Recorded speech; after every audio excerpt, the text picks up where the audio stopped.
Bye.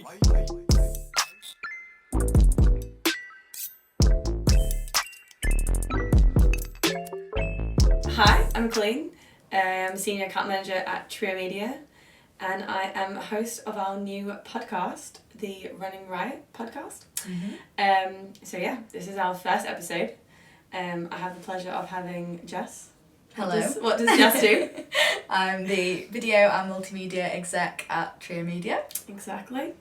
So yeah, this is our first episode and we're talking about video marketing. Yes. So we've got a couple of topics to go through, and yeah, we're just going to chat away and give you maybe just our insights and our opinions on video marketing. Maybe some tips. Maybe we'll just throw some advice. You'll have to listen to find out. But yeah, Jess will be giving the advice. So yeah, what has been going on? We moved offices, which is in our vlogs, and there's snippets of it in our 3 and 3 as well, because that has changed from our boardroom to now the studio. Welcome. Yeah, it's really done the rounds with its layout. Yeah, welcome to the new studio. So yeah, we moved from Kirksall Road to Chapel A. That's what we call it, us locals, and we're loving it. And one thing we've been using to obviously sneak peek, tease, and then introduce the new office is video. We have been doing a lot of video. Yeah, we have been doing a lot of video actually. Maybe more video than ever before. I think A, we love it. Yeah. And B, there was we came to visit it before it was said office. And it was just kind of what was sad. Left. Yeah, what was it left. Was sad. The company basically ran out, it felt like. But yeah, then we did the after, and Claire filmed us coming and seeing it for the first time, which was really nice. So yeah, video's been a big part of that whole journey, and those videos are done really well as well, because it's reactions, people love reaction videos, and everyone loved it. And I think everyone's gotten involved with our move, and clients have been like, oh, you want to come see the new office? So we've gotten a lot of just really good engagement on social. Definitely. And there's nothing like video of a move in office, and it's just better than photography. Then again, we did get some good pictures, so we do. Yeah, we got a biophilic wall, the standard for making your office Instagrammable. Listen, we've got a neon sign now. We've hit the basics. The I don't 101. think we need to say any more about that. It's the best. So what we wanted to chat about is how video has grown. So there is a fairly large age gap between myself and you. It's a good it's a healthy 7 to 8 year gap. What year were you? Yeah, 2001. Okay, 8 years. The gap is 8 years. So I feel like I can definitely appreciate video is not huge. It was, for those that are kind of the early 90s babies or late 80s. Back in the day. It was upload a crazy album onto Facebook from your tiny little camera. It was probably pink that you took to the club. It's so evolved. Wild. It has evolved to going to the club and definitely filming at least one TikTok or reel. So 1000%. Yeah, we don't really take pictures of most things because we just film them. Yeah. And then we screenshot if we want a picture. It's always safe to just take a video instead. Yeah. Definitely. I feel like you get there's more real and especially memories as well. If you're taking something because you want to document something, a video is so much more authentic, isn't it? I'd rather watch a video a million times than just see a picture. Exactly. And I think that's that evolution has then moved towards all the social media platforms. So Facebook has gone from just being pictures and people just basically diarying. Yeah. And now Instagram, and then Instagram was we do just pictures. Take pretty pictures. Here's a bunch of dramatic filters. Yeah. And now they're we need to do reels and stories, and it's all video. Instagram have actually just come out with a new feature where they're making every video you upload a reel. So they don't want videos anymore. They don't even want videos. See, I was thinking that this was we don't post videos anymore. Yeah. Well, we post 3 and 3. We post 3 and 3, but even then But there's an alternative to that. Yeah. If we wanted to just share a YouTube link on our story to get more YouTube views, but I wouldn't, I would just film a reel. Yeah. Or a story. I barely take pictures for stories unless I upload a picture that I've taken in my album. Yeah. I would naturally just film on my story. And I guess that's the same with reels, because what's the first thing you do when you come back from holiday? You just make a reel. Yeah. Like, that is just the way that we like to document things. So totally, yeah. I think for business, like, especially for us, where everything we're doing is kind of like we're having to be in time with the trends and doing everything. Yeah. We've been telling all our clients, take video. Yeah. And I don't think video as well. Yeah. That is true, because before, this is the thing. The amount of issues we have with landscape versus portrait. And it was always landscape, because it was like, oh, it's going to be used on YouTube, or you can flip your screen. Yeah, that long form content. And now everyone's like, yeah, definitely portrait. Yeah. And we're like, I mean, yeah, I don't think our clients have been able to adapt as quickly as we would have liked. Yeah, we're like, you can just film everything, and they're like, no one in the office wants to be filmed. We're just walking around vlogging ourselves. But yeah, it's definitely been like, we're obviously pushing that on clients to do it. But do you have any tips on how people can get people to be more comfortable on film, or how to film like without having to overproduce it or plan it? Because that's pretty much the video content we're consuming now. Yeah. It's not overproduced YouTube videos with the perfect setting of what we've created. It's that's ironic. Rebels. It's just like unproduced raw content, isn't it? I think definitely, as hard as it is, the more you do it, the easier it is. Because, I mean, we started doing 3 and 3 and like more YouTube videos when I started, which was back in August. Yeah. A year ago, yeah. Oh my gosh. And we recently just started taking part in the 4-day-week pilot scheme, and we just filmed a video for that as well, like how our first month has gone. Yeah. And Claire, our CEO, commented on it and was like, oh, everyone is so much more comfortable on camera now.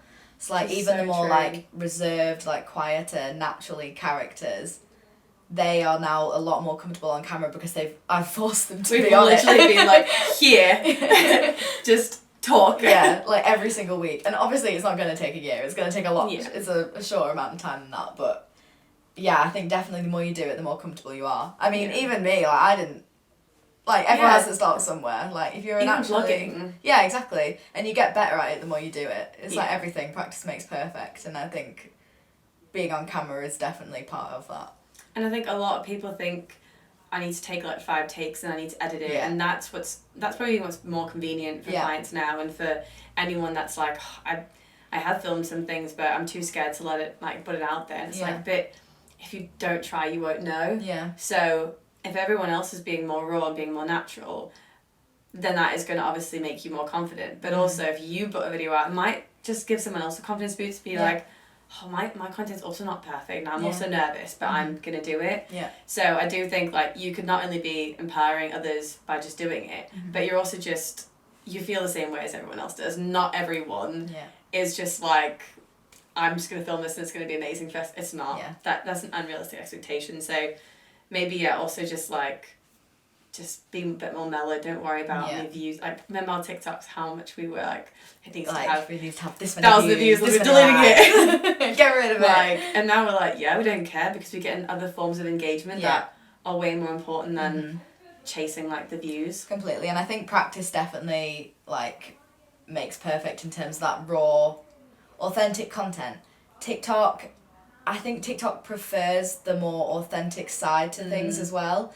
And even if you upload a video and you're like, oh, it's not perfect, like there's something in the background, like I messed up my words, that's you picking up on things that nobody else would really even notice, because people will be focused on like what you're saying, what you're showing, the whole subject of that video. They're not going to be focused on, can't believe she did that. Can't believe that's her hairdryer. How dare she? I mean, people are doing live shopping videos and things like that, like, you're not making your bed. No. Like, and I don't care, because I'm not looking at that. Yeah. I'm looking at what you're trying on, what you're selling, discounts, like, all that type of stuff. So you just got to think, like, I know that we're probably being critics, but you don't need to be. And that's probably going to make it a lot easier to produce that content. So, that is helpful. Just keep doing it, and just care a little bit less about what people are thinking at the start. And 1000%. Probably feel the same way. I wonder if that's why, like, just random people really have got famous and got huge on TikTok. Yeah. Because they're not a company, and they're not like, oh, well, this needs to be pristine, like, perfect. They don't have a strict brand or like anything like that. Exactly. Like they're just using the platform for whatever they want to use it for, and it's worked out well in their favour and now they've got a massive following. That is extremely true. And I think that's it. Like, so many people want to create this brand and then you think, oh, well, a company, I've already got that. But you're going to have to be a bit more, like, understanding that your brand might not suit this new platform. Like, TikTok obviously isn't new right now, but when it did come out, I think people were like, oh, we'll just take what we normally do in our, like, brand guidelines and our tone of voice and we'll just put that on TikTok. Like, no. It's not, if it doesn't work, it doesn't work. Exactly. And you need to just refresh. And I know there's, like, a lot of, like,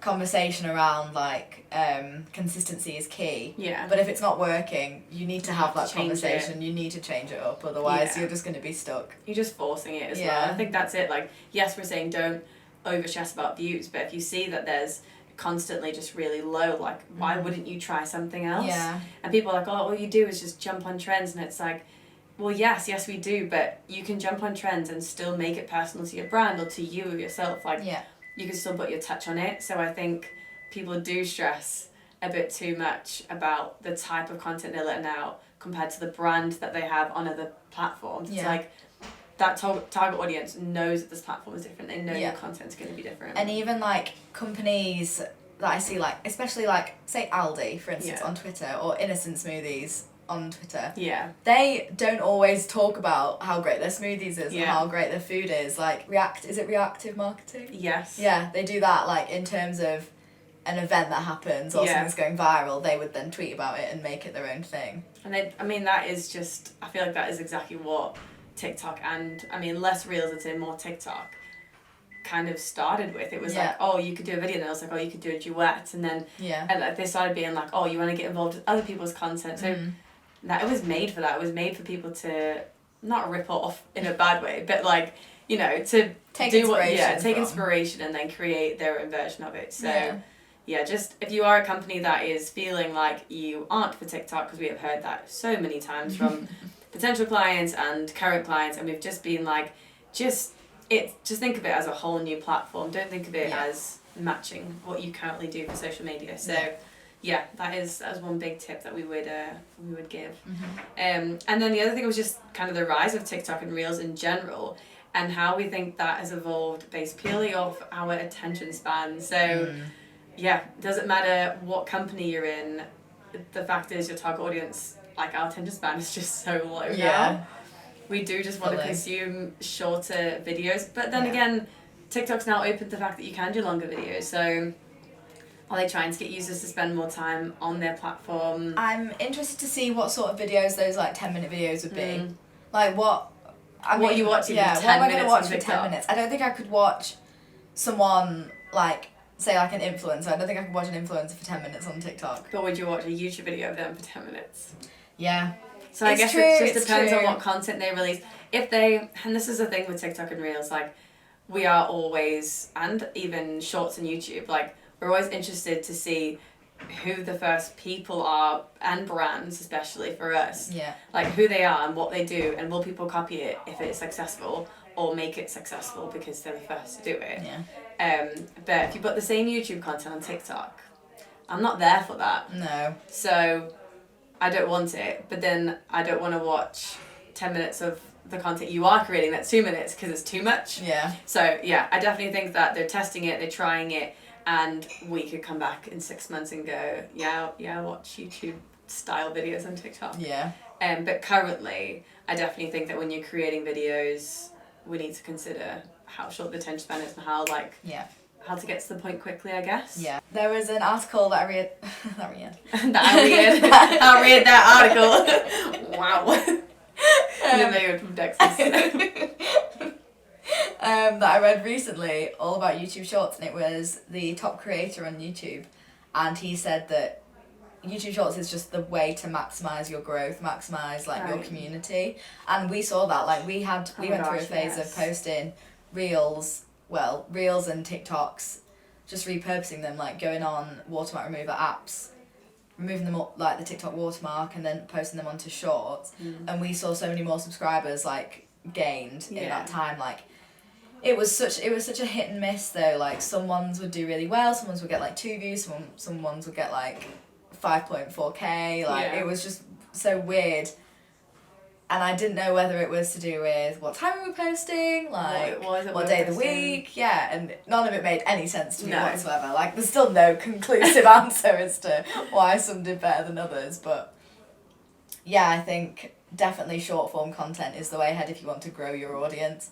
And even with like Reels and Instagram as well, that's such a good way to like build a community and grow like your following, especially as a brand. If you're posting Reels. But yeah, I agree. It like, if anything, I think a lot of people have learnt that you don't need to stress about conversions when it comes to videos because it is brand awareness. Yeah. That is the main purpose of it, that people get to know your brand, they get to know the people, because people buy people, and we say this all the time. If all you're doing is using video to sell and you're just constantly creating like these salesy ads, you are going to notice that people aren't engaging with you. Yeah, they may purchase and you may get the odd person that is just like tipped over the edge from that, but we've found from all the things that we've done and all the reports that we do that it just creates a really nice community and really good brand awareness. So I wouldn't say look at the ROI and look at the conversions of your videos.